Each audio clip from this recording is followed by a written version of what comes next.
Hi! In front of me is Samsung Tab Active3 and today I would like to show you how you can turn on or off fast charging.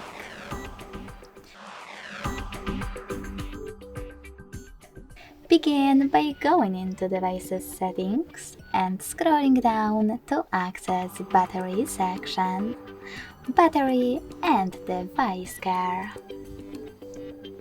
Following that, click on Battery at the top, scroll all the way down and choose More Battery Settings. Then click on the gray sweater next to Fast Charging to activate it. As you can see, fast charging is on. If you wish to switch it off, click on the same, now blue sweater. Thanks so much for watching. If you enjoyed this video, don't forget to leave a like, comment and subscribe. Bye!